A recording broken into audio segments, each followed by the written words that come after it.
What's happening, guys, and welcome to the Greed Feed. Now today I have something a little bit different for you guys.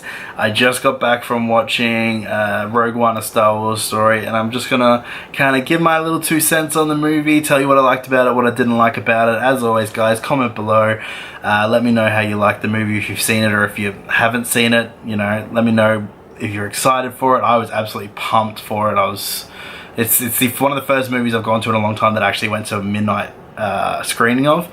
I didn't even do that with Star Wars Episode 7, partly because at the time I didn't have time to go and just see it at midnight, but I made sure I got midnight tickets for Rogue One, and I was so excited for it and so keen to go see it. So with this one, guys, as always with my reviews, I'll be doing the first section will just kind of be like a brief overview of the movie, how I liked it, what I rated it, and then the second part I will say when we're going to go into a bit of some spoilers and we'll kind of talk a little bit more in depth about the movie. So of course, for those of you that are completely oblivious to any of the marketing campaigns that have been on in the last 6 to 12 months about Rogue One, Rogue One is essentially a side story. They're not actually officially saying that it's part of the episodes, but essentially it's set in between episode 3 and episode 4, so in between the original trilogy and the prequel trilogy, and it's based around a completely separate set of characters that we've really never seen before, and the main plot of the movie is their adventures as to, as the rebellion is kind of picking up and just kind of starting, and how the rebellion and the Imperials kind of started their little war that you get to see in the original trilogy. So for me, the movie was really well paced, as always, beautiful, typical Star Wars movie. The character development was great. Most of the characters I feel really emotionally attached to now. It's simple as something as, I'm a pop vinyl collector, and I hadn't bought any of the Rogue One pops yet. I've been looking at them, I've seen a few of them, but I haven't actually ever gone and thought, yeah, let's go pick some up. But now after seeing the movie, I want to grab all of them. Disney are very good at getting you to care about their characters, and they're really breaking the ball and kind of hitting that fifth wall with the new Star Wars movies, and they're actually taking everything that was good about Star Wars and building on that, and I really appreciate that. I thought, honestly, when I heard years ago that Disney took over Lucasfilms, that they were going to absolutely botch Star Wars, because they had all these plans to bring out a bunch of new movies, and as a Star Wars fan, it was kind of a catch-22. I was really excited, but at the same time I was really hesitant that they were going to ruin something that was, for me, such a great series and something that I enjoy and love, and I hope one day my kids will enjoy and love. But I cannot really fault this movie much. I mean, it was slow to start with, but the action scenes were perfect. The story made a lot of sense, and we'll go into that a bit further in the spoiler section, but pretty much it fills one of probably the biggest plot holes in Star Wars, and it actually makes that plot hole make sense, and it's not just oh, that's really fucking stupid, why was that in the movie? They kind of explain it very well. It's kind of the core idea of the whole movie, and of course the characters are all relatable. It brings you this big sense of emotion, and they really did a good job on the whole aspect of the movie. I enjoyed every second of it. I'd probably give it around a 9 out of 10, maybe even a 9.5. If you're a big Star Wars fan, you're going to absolutely love it. Even if you're not a big Star Wars fan, I still recommend going and seeing it. It is a great movie. It is, like I said, the casting was great, the characters were great.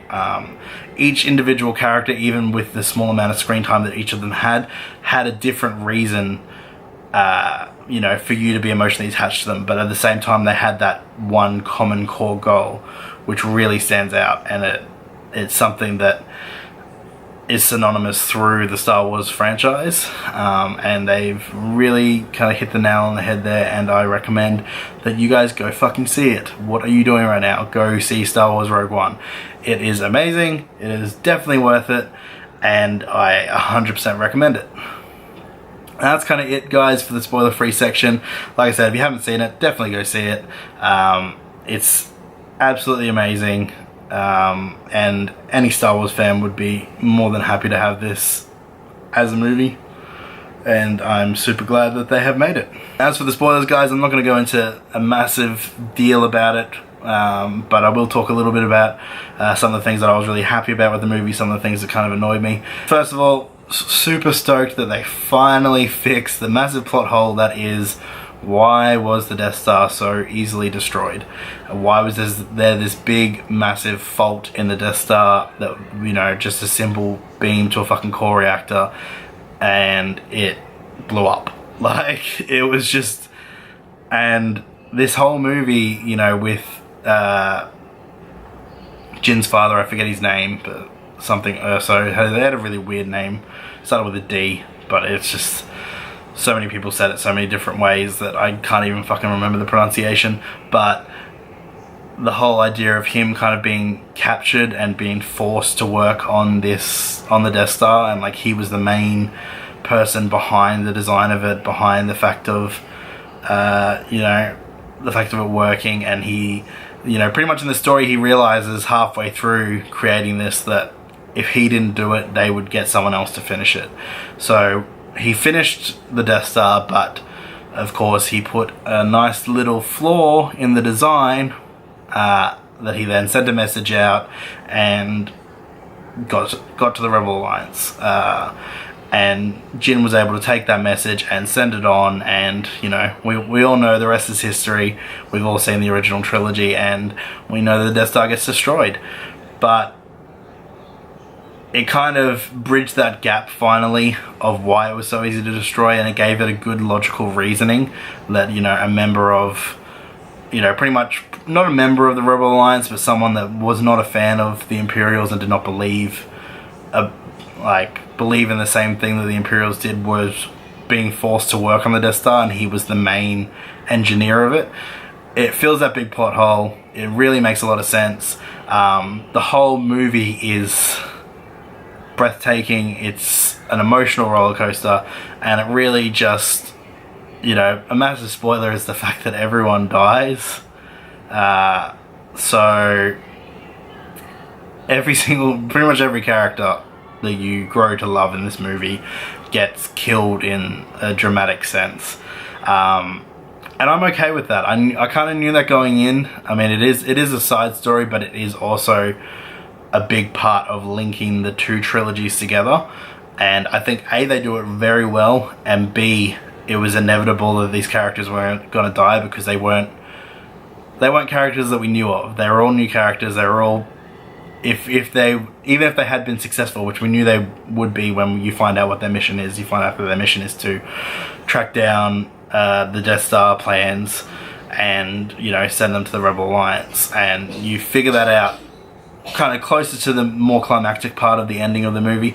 But once you start to figure that's their objective, you start to learn pretty quickly that these guys are not going to live through this, because I mean, if they were to live through it, they would have been classed as massive heroes, and we would have seen them in A New Hope, and even, you know, Empire Strikes Back. You would have seen, they would have been admirals, or, you know, they would have been high up in the Rebel Alliance. So we knew all the characters were going to die, and the good thing I like about the way that they did it is each character had their own kind of send-off. Obviously Jin and Cassian at the end, kind of being engulfed by this big, I don't know what you call it, wave of planet. But that was funnily enough, my favorite character in this whole movie was the robot. I don't exactly remember his name. It was K52 or something like that. He was the funniest, most sarcastic asshole of a droid, and he just, like, I love that Disney have done that. They brought in this like humor aspect to the whole series, and it worked really well with the kind of dynamic between Finn and Rey in episode 7, and how they were kind of bouncing off each other a little bit. And, you know, Han Solo's always been funny, but they're really in this movie doing it with the droid. By far, he is my favorite droid of the Star Wars series ever, and that's a big thing to say when you've got contenders like, you know, even BB-8 in the last movie, 3PO and R2-D2 being the main droids. but he was just fucking hilarious. And he was, it's funny because he's the droid in the movie, and he was the one that when he died, I felt the most sad. I like nearly shed a tear when he died. Whereas a lot of the other characters I didn't really care. Bit disappointed about Vader. They kind of hyped him up a little bit. There was only really like 10 seconds of airtime that he was on the whole movie, which I expected a little bit of, because that's how it is in all of fucking Star Wars, to be honest. Like, he's the biggest character in Star Wars history. He is the main man. You think Star Wars, you think Darth Vader, and he has the least screen time of any character, bar like obviously minor characters, but major characters he has like no screen time whatsoever. And again, this movie was no different. You know, he kind of comes in at the end and just does his thing and destroys a bunch of fucking rebels and just like annihilates them, which is kind of cool to see. But I would have liked to see a bit more of Vader.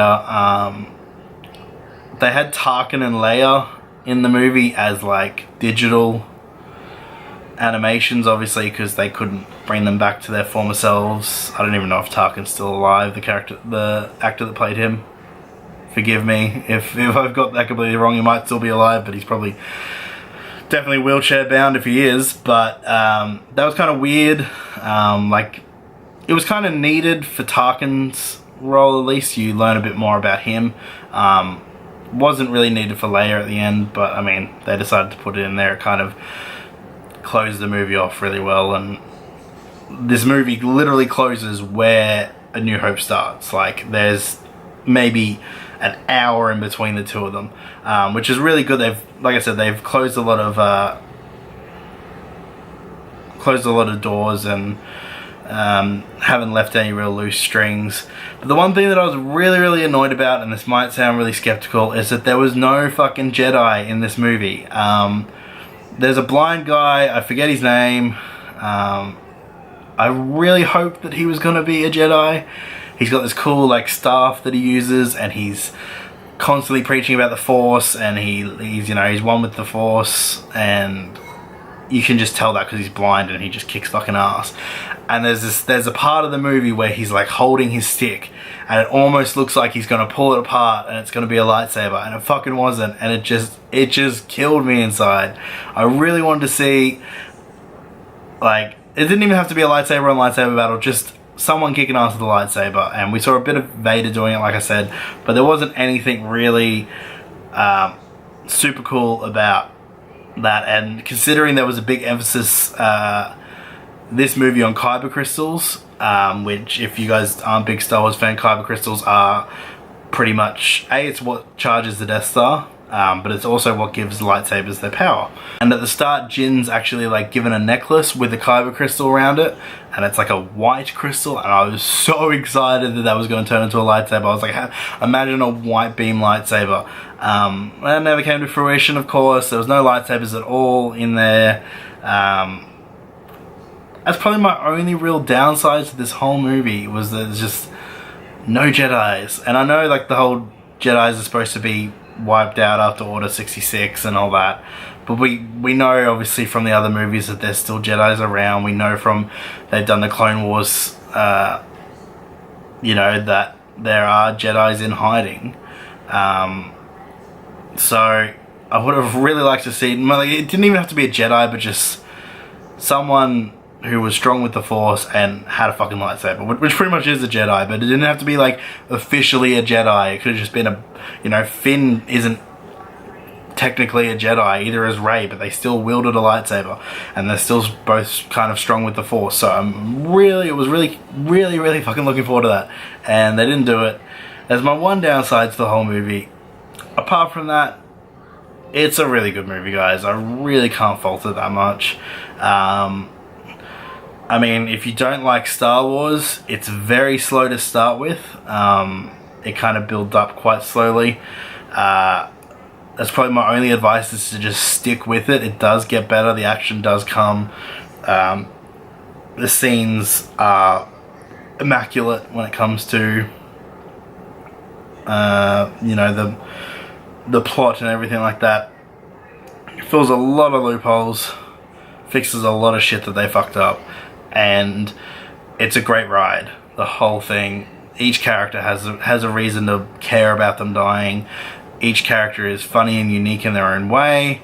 They all bring a sense of purpose to the rebellion, and you know, the action scenes are fluent and they work well, and it's just a Star Wars movie. Disney have hit it out of the park again, and I mean, I'm super excited to see what they do with Episode 8, and just, you know, they're doing the standalone Han Solo film from like back when Han Solo was, you know, I don't know, a teenager or early 20s, I guess. But like they've got all these plans for these films, and I'm super excited as a Star Wars fan to see what they're going to keep on doing, because they've released 2 so far, and I have not been disappointed in the slightest by either of the 2 movies that Disney have released.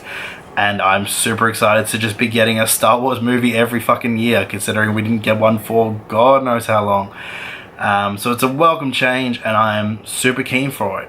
Let me know down in the comments what you thought of Star Wars Rogue One, guys. If you've seen it, let me know what your favorite parts were, what your favorite characters were. As I said, my favorite was the little droid.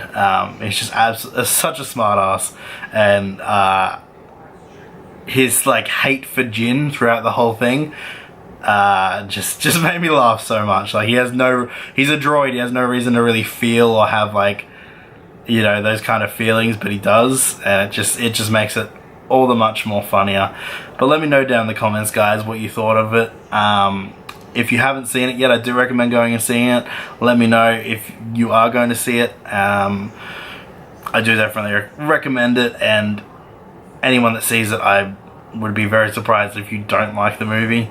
It's one of those movies that's very hard to fault, and I'm super excited for what Disney are going to do in the future. So that's it from me today, guys. As always, if you like this kind of content, if you like the reviews I do, make sure to smash that like button. I greatly appreciate any support you guys can give me, and as always, hit the subscribe button if you're new here, and I will see you next time.